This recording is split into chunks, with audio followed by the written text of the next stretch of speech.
I've been patiently waiting to blow. Ladies and gentlemen. Welcome to the Dat Boy Lucky Show.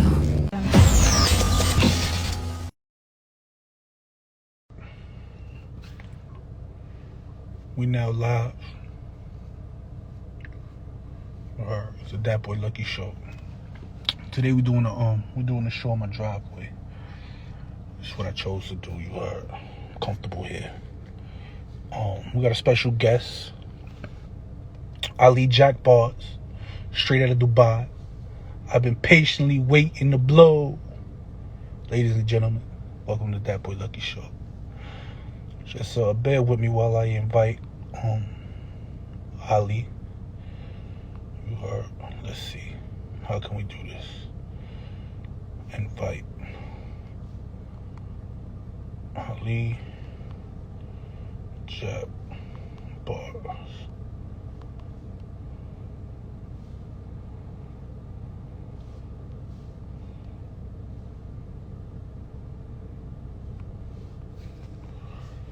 Bear with me. Yo, shout out to everybody tuned in. We got a special guest tonight. Yo, Ali, I need you to join the live. Yo, shout out to all of y'all.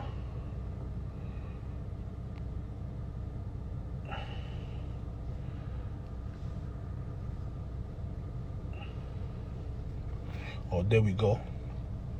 The invitation was successful. You know, I'm always running a little late, a couple minutes late. The time is 10:03 Eastern time. There we go. Yo, Ali, I need you to join the live. Send a request. There we go.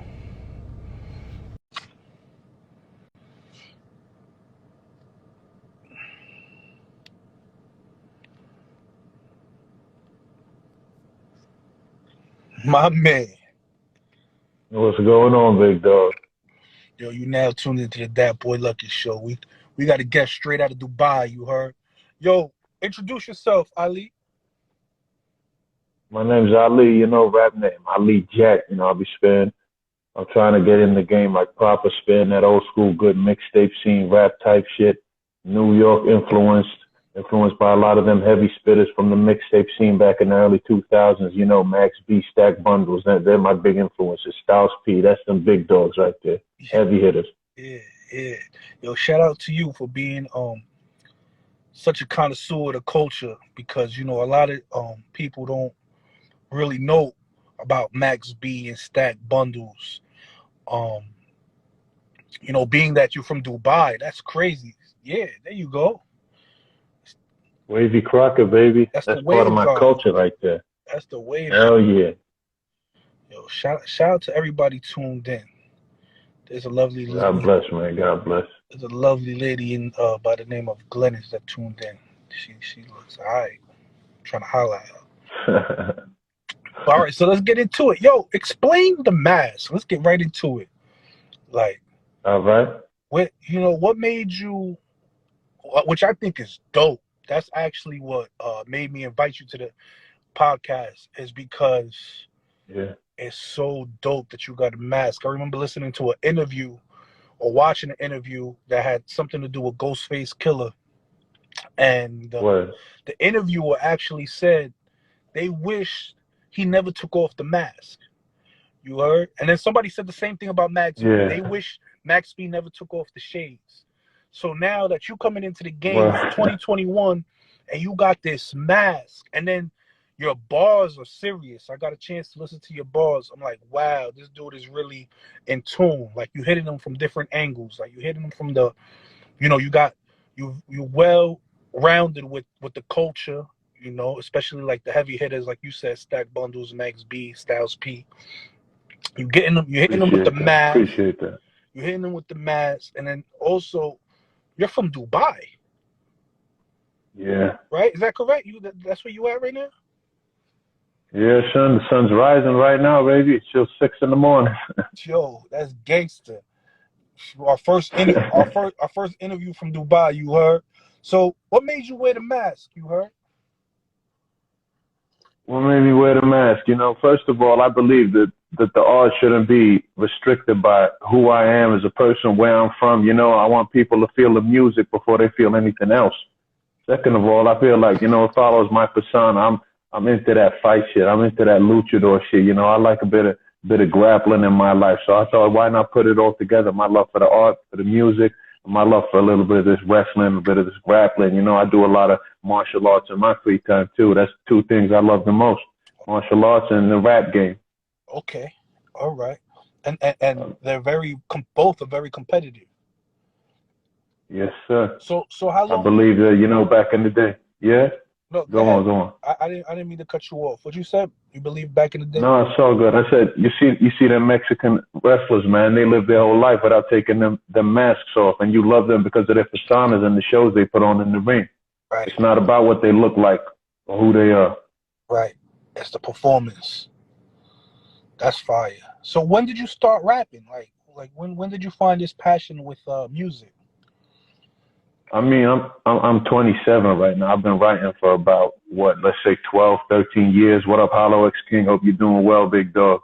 That's my brother right there. So yeah, I've been writing for about 12 years, man. I don't know how much better I've gotten, but I know that my love for the art has never decreased. It's always gone up. You know, I've always loved the art more every single day of my life. So hopefully I can translate that into my own raps. That's fantastic.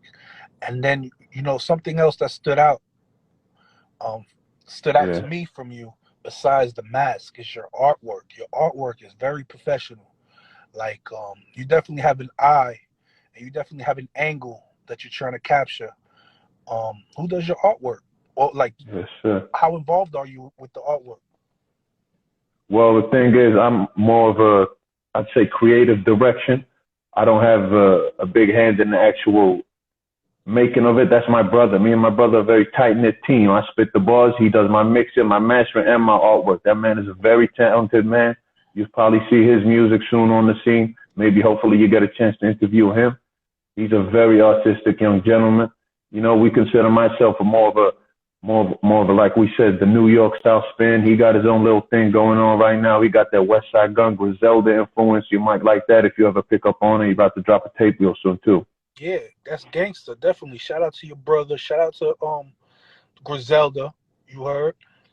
God bless. God bless. Shout out. Now we might have to work something out, man. I got an artist named Fresh Santana, so you might have to come to New York and do a couple of collabs. We got to shoot some videos in New York. Then we got to go out to Dubai. We definitely got to link up. Oh hell yeah, man!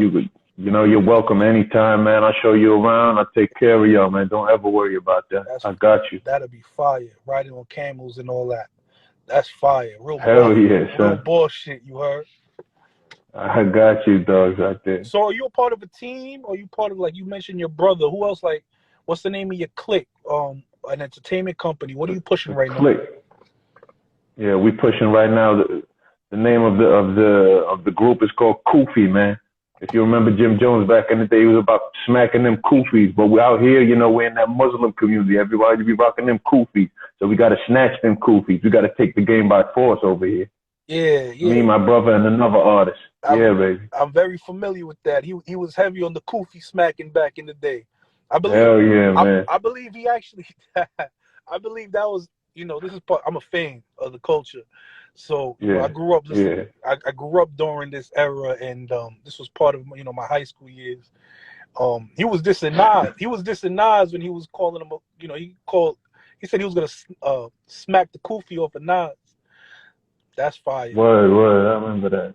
I mean, no disrespect to Nas. You know, one of the greatest artists of all time. It's not the greatest rapper of all time, dead or alive. That's the truth. But you know, at the end of the day, we got to carry a little artistic influence in our thing. And I thought, you know what?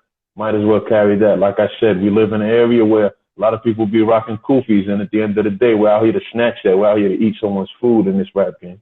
That's gangster. That's really dope. So now talk about, you here to, you know, you here to eat somebody's food and smack kufis off of niggas. Like, do you have like an opposing team? Like, do you got beef for anybody? Like in the rap game, is it competitive? Is it like the street shit?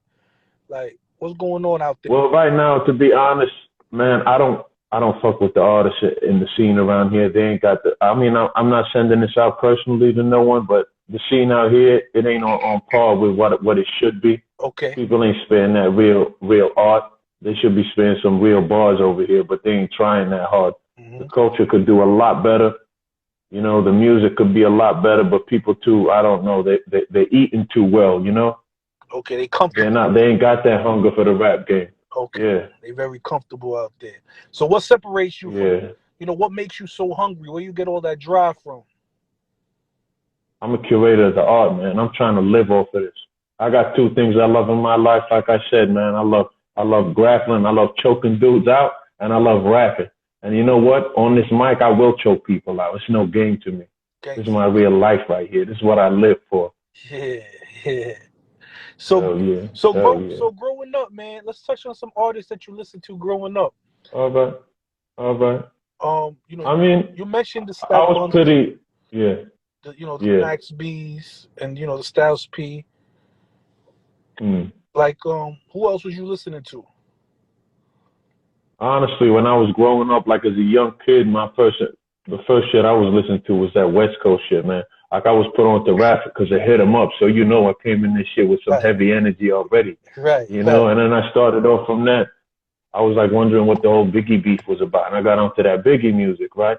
And I thought, you know what, this is a serious artist. I gotta get up on this East Coast culture because they got some serious spitters over there. I grew up, I went through all of that. I went through that cannabis shit. I went through that Wu-Tang. I was heavy on the Wu-Tang at one point. All them Killer Bees, all of that shit. I was listening to everything. I mean, my favorite member right now is Ghostface. He's the most consistent, the biggest spitter. But shout out to all them Wu-Tang dudes. They be getting heavy on the mic. They ain't playing around. It's not about, but they made their own culture. Prodigy, rest in peace. Mobb Deep. That was my biggest shit. My heart hurt. My soul was in pain when Prodigy passed away. Rest in peace, man. Damn. That was my big shit back in the day. Do you remember? Yeah. Do you remember where you were and what exactly you were doing when you heard Prodigy had passed? Rest in peace, P. God damn, man. Rest in peace, man. Man, it was a sad day for me. I think I was at work or something, and I got that message, and I just had to take a seat, right? And I didn't take it. I couldn't digest it properly until I got home, and I was thinking about, this is some real shit. I didn't appreciate him that much in his life. I was listening to his music, but it's like you don't understand that these people's lives could be taken away. And I never got to see him in person or even chop it up with him if possible, Yeah. So it really did cause a big dent in my heart. I was maybe depressed for 2 weeks after that shit. Yeah. I feel like P was very innovative. He was a very smart individual. You heard like the way he was, man. He manipulated a lot of shit into having his way, and I was a fan of that. Like I was a fan of his approach on certain things. He got under a lot of people's feathers. Under a lot of Definitely. Under a lot of people's skin, ruffled a lot of feathers. Yeah. And he didn't always come out on top in certain battles, but he always carried himself a certain way, and it was dope. That was dope. And he was also a big conspiracy theorist, which I am too. How do you feel about conspiracies? Yeah. Man, there's some conspiracies I do believe in when you don't get too far into that reptilian shit. I mean, that's a bit, I gotta take a step back, take a breather when I hear that kind of shit. But there's a few conspiracies I definitely believe in relation to the government and all that. Okay. I would say I'm a bit of a conspiracy theorist. I just don't talk about it too much because people look at you a certain way. They give you that side eye. So I ain't trying to ruffle nobody's feathers, as you saying, in this realm of the world, because I'm not educated enough to talk about it. But when I feel like I'm in a realm where I'm educated, I'm not going to stay quiet about it. Okay.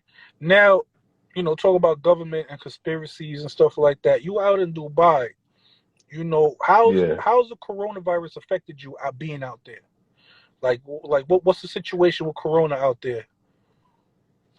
Yeah, we had to sit in lockdown for a long time, man. And a lot of that time was spent writing bars for me, which was pretty useful. I mean, I had a lot of time, a lot of free time to work on my craft, hook up with my brother, mix up some shit, sit in the lab, figure out this whole kuffis situation that we were getting into. It was a good time creatively for me. I wasn't getting out there and experiencing new things to put into my art, but at the same time, I was crafting and working on what I already had back in the lab. And just honing and working on sharpening my skills already, Okay, so everybody was healthy in your family. You was healthy. Yeah, we were doing good, man. I ain't get corona till I came to the States a couple weeks ago, man. I Oh got it, but shit! I got it for 4 days and I was good. Yeah, Damn. wasn't too bad. So the corona is more dangerous out here than out there. Then. Word, man. Over here, they too safe about that shit. I mean, I can't speak on no one else's experience, but thank God, I had a little 4 day period. I couldn't smell that well, eat or taste that well. I apologize, but other than that, I was doing pretty fine. I had a fighting chance at it, and I suspect that a lot of healthy people, young people, they'll be doing pretty well themselves too. Hopefully. Okay. So let me ask you, how many masks do you have? This is my main mask. I got my balaclava, my ski mask. I bought that one too, but it's all pink all day, baby. That's my influence right now. I'm showing people I ain't scared of no one's opinions on what color should be associated with manliness or none of that shit. I'm my own man. You can say whatever you want about it, but it reflects nothing on me. I ain't scared about none of that shit. And that's my theme right now. That's my pink shit. You got to be flamboyant. You got to be out there. Let the people see you. Yeah. Now pink is big, man. Pink is a dope color. There's a lot of drip has to do with pink. Prodigy was big Oh, on hell pink. yeah. Cameron was big on pink. Cameron, man, he brought that wave, yeah. Jim Jones was big on pink. And then shout out to my brother Fab Dawn. He's big on pink. God bless, man. God bless. And Shout out. yeah, so it's dependent. It's how you do it. You heard? Look, shout out to Fresh Yeah. Santana. He's saying pink too drippy. That's a fact, gangster. I'm seeing that, man. Big dog shit. That's the good shit right there. Yeah. So now you dropped an album, or you dropping an album? What's going on with any No, I've project? been worked on it.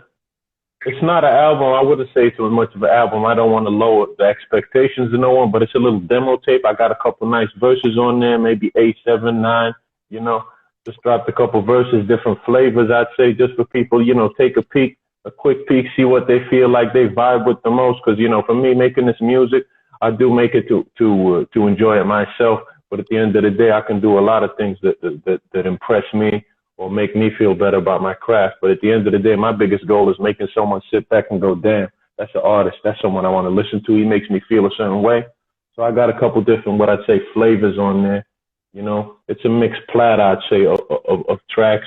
A bit of old beats on there, a bit of new, bit of Freddie Gibbs, bit of Griselda influence right there. You got the Stax influence. You got the Max B influence. Hopefully appeal a wider base than usual. And I'm just letting people know, I'm trying to get on the map. Anyone want to collab with me, work with me, I'm ready, I'm willing, I'm out there.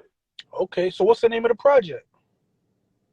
The name of the project is The Grape Tape, baby. And on there, my persona is The Grape Ape. Yeah. I'm going in on that shit. That's dope. That's really fire. Yeah. I'm not going to lie. Yeah. Like I said, the mask and the artwork behind everything, all of that.